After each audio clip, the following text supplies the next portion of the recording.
ഞങ്ങളുടെ ഈ വളരെ ചെറിയ വീഡിയോയിലേക്ക് എല്ലാവർക്കും സ്വാഗതം.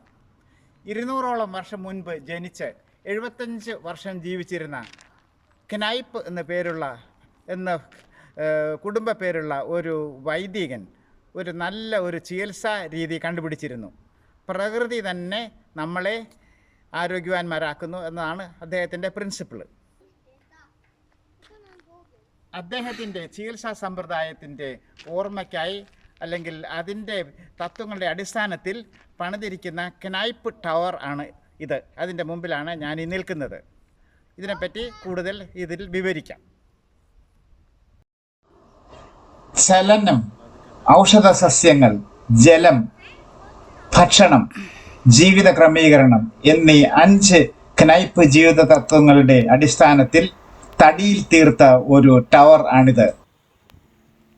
30.5 മീറ്റർ പൊക്കം, 5 നിലകൾ, ഓരോ തത്വത്തെയും വിശകലനം ചെയ്തും ചിത്രീകരിച്ചും ഓരോ നിലയും സജ്ജീകരിച്ചിരിക്കുന്നു. ഒക്ടാഗൺ ആകൃതിയിലുള്ള ഈ ടവറിന്റെ ഏറ്റവും മുകളിലെത്താൻ 181 പടികൾ ചവിട്ടണം. പടികളെല്ലാം തന്നെ നമ്മുടെ ചവിട്ട് കൊള്ളുമ്പോൾ ചെറുതായി ഒന്ന് ചലിക്കും. ടവറിന്റെ പേര് തന്നെ ചലിക്കും ടവർ എന്നാണ്. ആരാണ് ഈ ക്നൈപ്പ്? 1821 ഒരു ജർമ്മൻ ദരിദ്ര കുടുംബത്തിൽ ജനിച്ച് 27-ാം വയസ്സിൽ മാത്രം സ്കൂൾ ഫൈനൽ പാസ്സായാൻ സാധിച്ച സെബാസ്റ്റ്യൻ ക്നൈപ്പ് പിന്നീട് വൈദികനായി.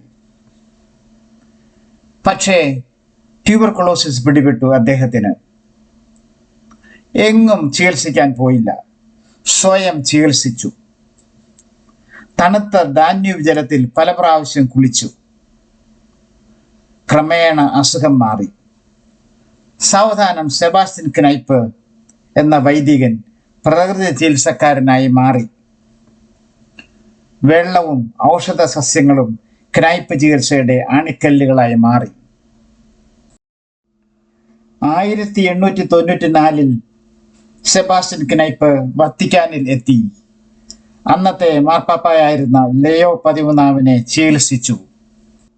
ക്നൈപ്പ് എന്ന ട്രേഡ് മാർക്കിൽ ഇന്നും യൂറോപ്പിൽ പ്രകൃതി ചികിത്സാ രംഗത്ത് ഒട്ടേറെ ഔഷധങ്ങൾ ലഭ്യമാണ്. വിയന്നയിൽ നിന്ന് തെക്കോട്ട് ഹൈവേയിൽ ഓടിയാൽ ഏകദേശം 1.5 മണിക്കൂർ കൊണ്ട് എത്തും സ്റ്റീറിയയിലെ ഔഫൻ എന്ന ഗ്രാമത്തിൽ. അവിടെ സെബാസ്റ്റ്യൻ ക്നൈപ്പിന്റെ ഒരു ആരാധകൻ നിർമ്മിച്ചതാണ് ഈ ടവർ. വിസ്തൃതമായ ചോള കൃഷിഭൂമികളുടെ സമീപെ ഒരു ശാലീന സുന്ദരമായ ഗ്രാമത്തിന്റെ അരികെ ആണ് ഈ ടവർ സ്ഥിതി ചെയ്യുന്നത്.